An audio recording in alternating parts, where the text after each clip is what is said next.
दोस्तों, इस वक्त की सबसे बड़ी खबर सामने आ रही है।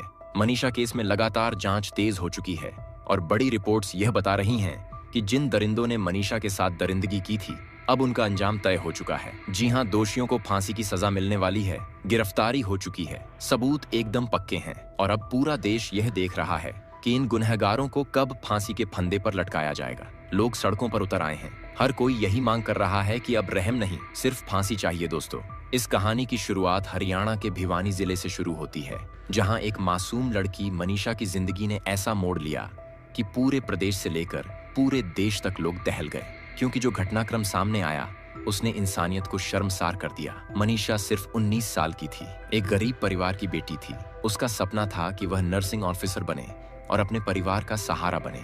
अभी वह एक छोटे से प्ले स्कूल में टीचर का काम करती थी और अपनी पढ़ाई को आगे बढ़ाना चाहती थी। लेकिन 11 अगस्त का दिन उसकी जिंदगी का आखिरी दिन बन गया, क्योंकि उस दिन वह अपने स्कूल से छुट्टी के बाद सिंघानी के ideal nursing college BSc nursing का फॉर्म भरने के लिए गई थी, लेकिन घर वापस नहीं लौटी। जब शाम तक मनीषा नहीं आई तो परिवार वालों की बेचैनी बढ़ गई। पिता ने बार बार उसका नंबर मिलाया, लेकिन 6:26 पर सिर्फ 10 सेकंड की घंटी बजी और उसके बाद फोन बंद हो गया। पिता घबराकर नर्सिंग कॉलेज पहुंचे। वहां गार्ड से पूछा, लेकिन गार्ड ने कहा कि लड़की यहां नहीं आई थी। पिता ने सीसीटीवी फुटेज दिखाने की मांग की, लेकिन गार्ड ने कहा स्टाफ नहीं है, इसलिए फुटेज नहीं दिखा सकते। बेबस पिता ने 112 नंबर पर कॉल किया। पुलिस आई, लेकिन सिर्फ औपचारिकता निभाकर चली गई। रात 9 बजे पिता थाने पहुंचे और बेटी की गुमशुदगी की रिपोर्ट लिखवाना चाहिए, लेकिन पुलिस ने कहा तुम्हारी बेटी 19 साल की है, बालिग है, हो सकता है किसी के साथ पिकनिक मनाने गई हो या किसी के साथ भाग गई हो। 24 घंटे इंतजार करो, खुद आ जाएगी। यह सुनकर पिता रोने लगे और हाथ जोड़कर बोले, मेरी बेटी ऐसा नहीं कर सकती। लेकिन पुलिस ने एफआईआर दर्ज करने से इनकार कर दिया। परिवार वालों का दिल रो रहा था, लेकिन पुलिस ने कोई मदद नहीं की। अगले दिन परिवार ने गांव के लोगों के साथ मिलकर हर जगह तलाश की, लेकिन मनीषा का कोई पता नहीं चला। फिर पिता दोबारा थाने पहुंचे, लेकिन पुलिस वालों ने उनकी कोई बात नहीं सुनी। रात 7:30 बजे जब परिजनों और ग्रामीणों की भीड़ थाने पर इकट्ठी हुई, तब जाकर पुलिस ने मजबूरी में एफआईआर दर्ज की, लेकिन सिर्फ खाना पूर्ति की तरह रिपोर्ट लिखी। उसके बाद भी न कॉलेज का सीसीटीवी देखा गया, न मोबाइल लोकेशन ट्रेस की गई, न कोई ठोस कदम उठाया गया। परिवार रो रो कर बेटी को ढूंढ रहा था, लेकिन पुलिस की सुस्ती बरकरार थी। 13 अगस्त की सुबह करीब 9 बजे अचानक मनीषा के पिता को थाने की एएसआई शकुंतला का फोन आया। उसने कहा, सिंघानी में आकर देख लो। परिजन दौड़े दौड़े वहां पहुंचे और जो दृश्य देखा उससे उनके पैरों तले जमीन खिसक गई है। परिवार पर पहाड़ टूट पड़ा। गांव में कोहराम मच गया। हर कोई आक्रोश से भर गया। परिजन चिल्ला चिल्ला कर कहने लगे कि अगर पुलिस समय पर एफआईआर दर्ज करती और जांच करती तो मनीषा शायद जिंदा होती। ग्रामीणों ने सड़कें जाम कर दी। प्रशासन के खिलाफ नारेबाजी होने लगी। मांग उठी कि दोषियों को फांसी दी जाए, तभी इंसाफ होगा। जब मामला तूल पकड़ने लगा तो प्रशासन हरकत में आया। एसडीएम और डिप्टी कमिश्नर पहुंचे।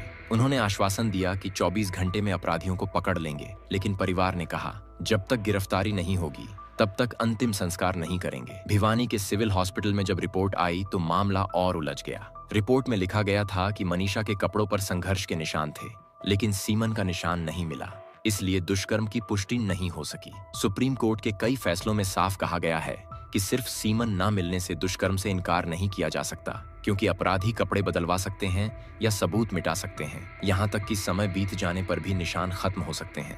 लेकिन फिर भी रिपोर्ट में लिखा गया कि दुष्कर्म कंफर्म नहीं हुआ, जबकि हालात साफ बता रहे थे कि मनीषा के साथ जबरदस्ती हुई थी। रिपोर्ट में यह भी दर्ज था कि दोनों घुटनों पर चोट थी, लेकिन वहां सलवार फटी नहीं थी। इसका मतलब था कि मनीषा को जबरदस्ती के पोस्टमार्टम रिपोर्ट पढ़कर परिजन और गुस्से में आ गए। उनका आरोप था कि रिपोर्ट झूठी और मनगढ़ंत है ताकि अपराधियों को बचाया जा सके। रिपोर्ट में लिखा था कि जानवरों ने बॉडी के साथ छेड़छाड़ किया, लेकिन परिजनों ने कहा अगर जानवरों ने किया होता तो वहां उसके निशान भी होते, लेकिन वहां ऐसा कुछ नहीं था, बल्कि आसपास शराब की बोतलें और गाड़ी के टायर के निशान मिले थे। इसका मतलब यह सारा खेल इंसानों का था। जगह जगह से आक्रोश फैलने लगा। लोग सड़कों पर उतरने लगे। कैंडल मार्च निकले। इंडिया गेट से लेकर हरियाणा के गांव शहर तक जस्टिस फॉर मनीषा के नारे गूंजने लगे। सरकार पर दबाव बढ़ा और विरोध तेज होने पर 5 पुलिसकर्मियों को सस्पेंड कर दिया गया। भिवानी के एसपी का तबादला किया गया और नए एसपी की नियुक्ति हुई। लेकिन परिवार का गुस्सा शांत नहीं हुआ। उन्होंने दोबारा पोस्टमार्टम की मांग की, क्योंकि पहली रिपोर्ट पर उन्हें भरोसा नहीं था। जनता का आक्रोश बढ़ता जा रहा था। सरकार दबाव में आई और दूसरी बार पोस्टमार्टम का आदेश दिया गया। रोहतक पीजीआईएमएस में दूसरा पोस्टमार्टम हुआ। इस रिपोर्ट में भी कई विरोधाभास सामने आए। कीचड़ और खरपतवार चिपके थे। इसमें कहा गया कि उसके साथ कुछ गलत हुआ है और उसके शरीर के साथ जबरदस्ती हुआ है, जबकि पहली रिपोर्ट में कहा गया था कि यह सब जानवरों का काम है। दूसरी रिपोर्ट में कहा गया कि केमिकल का इस्तेमाल हुआ, यानी दोनों रिपोर्ट में बड़ा फर्क था। यही वजह थी कि परिवार ने इसे पुलिस की साजिश बताया। परिवार का आरोप था कि पुलिस असली अपराधियों को बचा रही है और झूठी रिपोर्ट तैयार करवा रही है। अब धीरे धीरे परिवार का गुस्सा लगातार बढ़ रहा था। गांव वाले भी उनके साथ खड़े थे और सभी का कहना था कि यह मामला कोई साधारण वारदात नहीं है, बल्कि इसके पीछे एक बड़ा गैंग काम कर रहा है, जिसने पहले मनीषा का अपहरण किया, फिर उसके साथ बर्बरता की और उसके बाद सबूत मिटाने के लिए, क्योंकि यह सब चीजें अवैध अंग तस्करी के धंधे में सबसे ज्यादा दामों पर बिकती हैं। लोग कहने लगे कि यह मामला सिर्फ दुष्कर्म और हिंसक मामले का नहीं, बल्कि एक बड़े नेटवर्क का हिस्सा है जो कॉलेजों और हॉस्पिटल के जरिए मासूम लड़कियों को फंसाकर उनका शोषण करता है। ग्रामीणों ने साफ कहा कि अगर पुलिस ईमानदारी से जांच करे तो बड़े बड़े लोग फंसेंगे, लेकिन पुलिस जानबूझकर मामले को दबा रही है। मनीषा की मां बार बार बेहोश हो रही थी। वह चीख चीख कर कह रही थी कि मेरी बेटी ने मुझे सुबह जाते समय कहा था, माँ मैं जल्दी आ जाऊंगी, और देखो अब मेरी बेटी क्या बनकर आई है। पिता का रो रो कर बुरा हाल था। भाई बार बार पुलिस से भिड़ रहा था और कह रहा था कि अगर तुमने पहले ही कार्रवाई की होती तो आज मेरी बहन जिंदा होती। पूरा गांव एकजुट होकर धरने पर बैठ गया। सड़क जाम हो गई और प्रशासन पर दबाव बढ़ने लगा। तभी सरकार ने केस को सीआईडी को सौंपने का फैसला किया, लेकिन परिवार ने कहा कि उन्हें सीबीआई जांच चाहिए, क्योंकि उन्हें राज्य पुलिस पर भरोसा नहीं है। मीडिया में यह खबर आग की तरह फैल गई। हर न्यूज चैनल पर यही चर्चा थी। सोशल मीडिया पर जस्टिस फॉर मानिशा ट्रेंड करने लगा। लोग सवाल करने लगे कि आखिर कब तक बेटियां ऐसी दरिंदगी का शिकार होती रहेंगी। इसी बीच गांव में एक गुप्त सूचना पहुंची कि मनीषा को आखिरी बार कुछ युवकों के साथ देखा गया था, जिनमें से 2 मेडिकल लाइन से जुड़े हुए थे और एक का संबंध एक बड़े नेता से था। यह सुनकर गांव वालों का शक और गहरा गया और उन्होंने पुलिस से मांग की कि उन सभी को तुरंत गिरफ्तार किया जाए, लेकिन पुलिस टालमटोल करती रही। मामला और गर्माता जा रहा था। तभी अचानक तीसरे दिन पुलिस ने घोषणा की कि उन्होंने 2 संदिग्ध युवकों को हिरासत में लिया है, लेकिन उनके नाम और पहचान उजागर नहीं की। जब मीडिया ने पूछा तो पुलिस ने सिर्फ इतना कहा कि जांच जारी है और बहुत जल्द सच सामने आएगा। परिवार ने कहा कि यह सब दिखावा है और असली अपराधियों को बचाने के लिए पुलिस छोटे मोटे लोगों को पकड़कर केस कमजोर कर रही है। परिवार की यह बात सच लगने लगी, क्योंकि हिरासत में लिए गए युवकों को अगले दिन ही छोड़ दिया गया और पुलिस ने कहा कि उनके खिलाफ कोई सबूत नहीं मिला। यह सुनकर पूरा गांव भड़क उठा और फिर से थाने का घेराव किया। नारेबाजी हुई। महिला आयोग की टीम गांव पहुंची और मनीषा की मां से मुलाकात की। उन्होंने आश्वासन दिया कि दोषियों को किसी भी हाल में बख्शा नहीं जाएगा। इस बीच दूसरी पोस्टमार्टम रिपोर्ट का भी सच धीरे धीरे बाहर आने लगा और उसमें दर्ज कई बिंदु ऐसे थे जो साफ तौर पर पुलिस की पहली थ्योरी को झूठा साबित कर रहे थे। रिपोर्ट में लिखा जो जीवित रहते समय दी गई थी, और उसके बाद यह पढ़कर परिजन दहाड़ मारकर रोने लगे, क्योंकि अब साफ हो चुका था कि मनीषा ने मरने से पहले बहुत यातनाएं सही थीं। गांव में माहौल इतना गर्म हो गया कि पुलिस को चारों तरफ से घेर लिया गया और लोग कहने लगे कि अगर दोषियों को नहीं पकड़ा गया, अंतिम संस्कार नहीं करेंगे। प्रशासन दबाव में आ गया और मंत्री तक को आना पड़ा। उन्होंने परिवार को 25 लाख रुपए का मुआवजा और सरकारी नौकरी देने का वादा किया, लेकिन परिवार ने साफ कहा कि हमें पैसा नहीं चाहिए, हमें सिर्फ इंसाफ चाहिए। जब तक कातिलों को फांसी नहीं दी जाती, तब तक हम पीछे नहीं हटेंगे। इसी बीच मनीषा का फोन रिकॉर्ड खंगालने पर कई चौंकाने वाले तथ्य सामने आए। फोन की लोकेशन आखिरी बार उसी कॉलेज के पास पाई गई थी जहां वह फॉर्म भरने गई थी, लेकिन कॉलेज प्रशासन ने शुरुआत से ही कहा था कि वह यहां आई ही नहीं। इस विरोधाभास ने शक और गहरा कर दिया। परिवार ने मांग की कि कॉलेज के सीसीटीवी फुटेज सार्वजनिक किए जाएं, लेकिन जब फुटेज निकाले गए तो पता चला कि उसी दिन और उसी वक्त के फुटेज गायब थे। यह देखकर लोग चिल्लाने लगे कि यह सब एक सोची समझी साजिश है। कॉलेज के कुछ लोग इसमें शामिल हैं, तभी यह संभव है कि फुटेज डिलीट किए गए हों। इस घटना के बाद अब सीबीआई जांच की मांग और जोर पकड़ने लगी। दिल्ली से लेकर हरियाणा तक प्रदर्शन हुए। राजनेताओं ने भी बयान दिए, लेकिन परिवार ने साफ कहा कि जब तक सीबीआई जांच नहीं होगी और दोषियों को गिरफ्तार नहीं किया जाएगा, तब तक वे आंदोलन जारी रखेंगे। दूसरी ओर पुलिस बार बार बयान बदल रही थी। कभी कहती थी कि यह ऑनर किलिंग का मामला है, कभी कहती थी कि यह खुदकुशी है, लेकिन दोनों ही थ्योरी परिजन ने खारिज कर दी। उससे साफ था कि यह न दुष्कर्म से अलग था और न सामान्य नरसंहार से, बल्कि इसके पीछे एक बड़ा गिरोह था। कि धीरे धीरे जांच में यह भी सामने आया कि पोस्टमार्टम करने वाले डॉक्टरों पर भी दबाव था और उन्होंने कई बातें छुपाई थीं। गांव में चर्चा होने लगी कि अगर डॉक्टर सच लिखते तो बड़े बड़े नाम सामने आ जाते और इसलिए रिपोर्ट में हेरफेर किया गया। परिवार ने यह भी आरोप लगाया कि पुलिस ने जानबूझकर सबूत मिटाए वाली जगह से शराब की बोतलें और टायर के निशान थे, लेकिन उन्हें सील नहीं किया गया बल्कि वहीं छोड़ दिया गया ताकि बारिश या धूप से वे मिट जाएं और सबूत न मिल सके। अब धीरे धीरे यह साफ हो रहा था कि यह केस सिर्फ एक लड़की की जान गंवाने की नहीं बल्कि पूरे सिस्टम की पोल खोलने वाला मामला है, जिसमें पुलिस प्रशासन, डॉक्टर और शायद कुछ नेता भी शामिल थे। लेकिन परिवार पीछे हटने वाला नहीं था। उन्होंने साफ कहा कि चाहे उन्हें कितनी भी मुश्किलें क्यों ना आएं, वे बेटी के लिए लड़ाई जारी रखेंगे और इंसाफ लेकर रहेंगे। इसी दौरान मनीषा की सहेली ने एक चौंकाने वाला खुलासा किया। उसने कहा कि मनीषा ने उसे 2 दिन पहले बताया था कि कॉलेज में कुछ लड़के बार बार उसे परेशान कर रहे हैं और वह डर गई थी। उसने यहाँ तक कहा था कि अगर मेरे साथ कुछ हो जाए तो समझ लेना कि वही लोग जिम्मेदार होंगे। सहेली के इस बयान ने पूरे मामले को नई दिशा दे दी। अब पुलिस पर दबाव बढ़ गया कि उन लड़कों की पहचान की जाए, लेकिन कॉलेज प्रशासन ने कहा कि हमें ऐसी कोई शिकायत नहीं मिली, जबकि सच्चाई यह थी कि कॉलेज का ही एक कर्मचारी उन लड़कों को बचा रहा था। उधर पोस्टमार्टम रिपोर्ट का दूसरा सच सामने आया था कि मनीषा के शरीर के साथ बेहद प्रोफेशनल तरीके से छेड़छाड़ किया गया था, यानी यह काम किसी डॉक्टर या मेडिकल से जुड़े व्यक्ति ने ही किया। हो सकता है यह जानकर गांव वाले और दहशत में आ गए कि आखिर ऐसा नेटवर्क हमारे बीच कैसे काम कर रहा है। लोग कहने लगे कि यह कोई अकेला अपराध नहीं है, बल्कि इसके पीछे पूरा गैंग है जो बेटियों का शिकार करता है। परिवार लगातार रो रहा था। माँ की हालत बिगड़ गई थी और उन्हें अस्पताल ले जाना पड़ा। पिता हर समय यही कह रहे थे कि मेरी बेटी ने तो सिर्फ पढ़ाई करने का सपना देखा था, वह डॉक्टर बनना चाहती थी, लेकिन उसे दरिंदों ने शिकार बना लिया। भाई बार बार धरने पर नारे लगाता था, इंसाफ दो, इंसाफ दो, और लोग उसके साथ खड़े हो जाते थे। अब गांव में दिन रात पुलिस बल तैनात था क्योंकि माहौल बिगड़ने का डर था। इसी बीच एक और नया मोड़ आया जब गांव के पास वाले ढाबे के मालिक ने बयान दिया कि उसने घटना वाली रात कुछ संदिग्ध युवकों को वहां खाना खाते देखा था और उनकी गाड़ी उसी तरफ गई थी। उसने कहा कि उन लोगों के कपड़ों पर कुछ लाल लाल धब्बे भी थे, लेकिन जब उसने पूछा तो उन्होंने धमकी दी कि ज्यादा सवाल मत पूछ, नहीं तो जान से मार देंगे। ढाबे वाले के इस बयान के बाद पुलिस पर दबाव और बढ़ गया, लेकिन आश्चर्य की बात यह थी कि पुलिस ने उसके बयान को रिकॉर्ड ही नहीं किया। गांव वाले अब पूरी तरह से समझ गए थे कि पुलिस केस को कमजोर करने की कोशिश कर रही है। उन्होंने तय किया कि वे अब सीधे राजधानी जाकर मुख्यमंत्री से मिलेंगे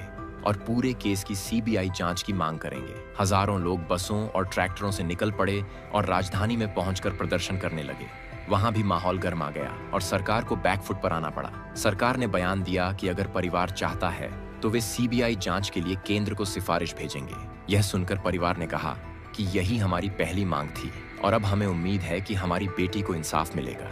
लेकिन इसी बीच अचानक एक और चौंकाने वाली खबर आई कि जिन 3 लोगों को पुलिस ने गुप्त रूप से उठाया था, उनमें से एक को रात में गंभीर चोटें आईं और उसकी हालत नाजुक हो गई। लेकिन पुलिस ने यह जानकारी छुपाई। जब मीडिया को खबर लगी तो हंगामा मच गया और कहा जाने लगा कि कहीं पुलिस ने उसे 3rd डिग्री देकर मारने की कोशिश तो नहीं की, क्योंकि अगर वह सच बता देता तो बड़े नाम सामने आ जाते। यही शक गांव वालों को भी हुआ और उन्होंने पुलिस के खिलाफ और ज्यादा नारेबाजी शुरू कर दी। अब तक मामला राष्ट्रीय स्तर पर चर्चा का विषय बन चुका था। संसद में भी इस पर सवाल उठने लगे थे। विपक्ष ने सरकार को घेरते हुए कहा कि अगर बेटियां सुरक्षित नहीं हैं तो ऐसी सरकार का कोई मतलब नहीं है। वहीं सरकार बार बार यह कह रही थी कि दोषियों को किसी भी हाल में नहीं छोड़ा जाएगा, लेकिन जमीन पर सच कुछ और ही था, क्योंकि असली अपराधी अब तक आजाद घूम रहे थे और परिवार हर दिन न्याय के लिए तरस रहा था। इसी बीच जांच में यह भी खुलासा हुआ, वहां से थोड़ी दूरी पर एक पुरानी फैक्ट्री है और उसी फैक्ट्री में रात को अजीब तरह की आवाजें आती थीं। लोग कहने लगे कि शायद वहीं पर मनीषा को ले जाया गया था और वहीं पर उसके साथ दरिंदगी हुई थी। लेकिन जब गांव वालों ने पुलिस से वहां छापा मारने को कहा तो पुलिस ने बहाना बनाया और कहा कि वहां कुछ नहीं मिलेगा, जबकि गांव वालों का कहना था कि अगर वहां सही तरीके से जांच हो तो कई सबूत मिल सकते हैं। धीरे धीरे यह भी सामने आया कि मेडिकल कॉलेज का एक सीनियर डॉक्टर इस केस में शक के घेरे में है, क्योंकि उसके पास से बहुत पैसा अचानक आया था और उसकी लाइफस्टाइल अचानक बदल गई थी। लेकिन पुलिस ने उसके खिलाफ कोई कार्रवाई नहीं की। परिवार चिल्लाता रहा कि वही असली गुनहगार है, लेकिन पुलिस बार बार कहती रही कि हमारे पास सबूत नहीं है। गांव वाले यह सुनकर और गुस्से में आ जाते और कहते कि सबूत तो आप जानबूझकर जुटाना नहीं चाहते। अब मामला और उलझ चुका था। एक और परिवार हर मोर्चे पर लड़ाई लड़ रहा था, दूसरी ओर अपराधी अब भी खुलेआम घूम रहे थे और शायद अगले शिकार की तलाश कर रहे थे। गांव वाले डर के साए में जीने लगे। हर माँ अपनी बेटी को घर से बाहर भेजने से डरती थी। स्कूल कॉलेज खाली होने लगे। लोग कहने लगे कि अगर इंसाफ नहीं मिला तो हम अपनी बेटियों को पढ़ने ही नहीं भेजेंगे, क्योंकि जब तक ऐसे दरिंदे जिंदा हैं तब तक कोई भी बेटी सुरक्षित नहीं है। इसी बीच परिवार को थोड़ी राहत मिली जब सरकार ने सीबीआई जांच की सिफारिश कर दी है। लेकिन असली लड़ाई अब शुरू हुई थी, क्योंकि सीबीआई की टीम को जैसे ही केस सौंपा गया, गांव में एक नई हलचल मच गई। लोग कहने लगे अब सच बाहर आएगा, अब कोई नहीं बचेगा। सीबीआई की टीम गांव पहुंची तो उन्होंने सबसे पहले उस जगह का निरीक्षण किया। वहां पर कई सबूत मिले जो पहले पुलिस ने कभी जनता को नहीं दिखाए थे। सीबीआई ने उन सबूतों को सील कर लिया और जांच को एक नई दिशा दी। सीबीआई ने सबसे पहले उन 3 युवकों को हिरासत में लिया जिन्हें पुलिस ने पहले उठाया था, लेकिन बाद में छोड़ने की तैयारी कर रही थी। पूछताछ में उन्होंने कई राज्य खोले। उन्होंने कहा कि उन्हें सिर्फ पैसों का लालच दिया गया था। असली मास्टरमाइंड कोई और है जो मेडिकल कॉलेज और एक बड़े कारोबारी से जुड़ा है। सीबीआई ने तुरंत उन लोगों की कॉल डिटेल खंगालनी शुरू की और वहां से सीधा लिंक एक नामी डॉक्टर और एक स्थानीय नेता तक पहुंचा। यह नाम सामने आते ही गांव में हड़कंप मच गया, क्योंकि वही नेता बार बार परिवार के पास आकर मदद का दिखावा कर रहा था। गांव वाले अब यह देखकर हैरान थे कि जो लोग सामने से सहारा दे रहे थे वहीं अंदर से अपराधियों को बचा रहे थे। सीबीआई ने कॉलेज से जुड़े कई कर्मचारियों को भी पूछताछ के लिए बुलाया और धीरे धीरे यह साफ हो गया कि एक पूरा नेटवर्क काम कर रहा था, जिसमें कुछ डॉक्टर, कुछ व्यापारी और कुछ राजनीतिक लोग शामिल थे। उनका काम ही था भोली भाली लड़कियों को फंसाना। मनीषा सिर्फ उस नेटवर्क की एक शिकार थी। परिवार जब यह सब जाना तो उनका गुस्सा 7वें आसमान पर था। जांच में यह भी पता चला कि घटना वाली रात जिस पुरानी फैक्ट्री का जिक्र गांव वालों ने किया था, वही फैक्ट्री उस नेटवर्क का अड्डा थी। सीबीआई ने वहां छापा मारा तो अंदर से कई चौंकाने वाले सबूत मिले। लाल रंग के धब्बे बरामद हुए, कुछ मेडिकल उपकरण मिले और एक गुप्त डायरी भी मिली जिसमें कई नाम लिखे थे। यह डायरी पूरे नेटवर्क का काला सच थी। उसमें सिर्फ मनीषा का ही नहीं बल्कि कई और लड़कियों के नाम दर्ज थे जिनके साथ वही खेल खेला गया था। सरकार अब पूरी तरह दबाव में आ चुकी थी, क्योंकि मामला अंतर्राष्ट्रीय गैंग तक पहुंच चुका था और केंद्र सरकार को भी जवाब देना पड़ रहा था। विदेश मंत्रालय तक इसकी खबर पहुंच गई थी कि कुछ अंग विदेशों में भेजे गए हैं। अब यह सिर्फ एक राज्य का नहीं बल्कि पूरे देश की सुरक्षा और कानून व्यवस्था का सवाल बन गया था। सूत्रों से मिल रही रिपोर्ट्स यह बता रही हैं कि जांच एजेंसियों ने अब तक कई आरोपियों को गिरफ्तार कर लिया है, जिनमें कुछ डॉक्टर, कुछ व्यापारी और कुछ राजनीतिक चेहरे भी शामिल हैं। इन गिरफ्तारियों के बाद माहौल और भी गर्म हो गया है और कयास लगाए जा रहे हैं कि बहुत जल्द अदालत इन दोषियों को फांसी की सजा दे सकती है। गांव के लोग अब भी अदालत और सरकार से यही उम्मीद लगाए बैठे हैं कि मनीषा को न्याय मिलेगा। माँ हर रोज अपनी बेटी की तस्वीर को सीने से लगाकर यही कहती हैं कि मेरी बच्ची को चाहे मैं वापस न ला पाऊं, लेकिन उसकी आत्मा को तभी शांति मिलेगी जब उसके गुनहगारों को फांसी मिलेगी। और अब पूरा देश यह देख रहा है कि आने वाले दिनों में अदालत का फैसला क्या होगा। लेकिन रिपोर्ट साफ संकेत दे रही हैं कि दोषियों को अब फांसी की सजा दी जा सकती है। और अगर ऐसा हुआ तो यह सिर्फ मनीषा ही नहीं बल्कि हर बेटी के लिए एक मिसाल होगी। तो दोस्तों, आज के लिए बस इतना ही है। हालांकि आपका इस मुद्दे पर क्या राय है, अपनी राय नीचे कमेंट में जरूर बताएं। और वीडियो अगर पसंद आई हो तो वीडियो को लाइक कर चैनल को सब्सक्राइब जरूर कर लें।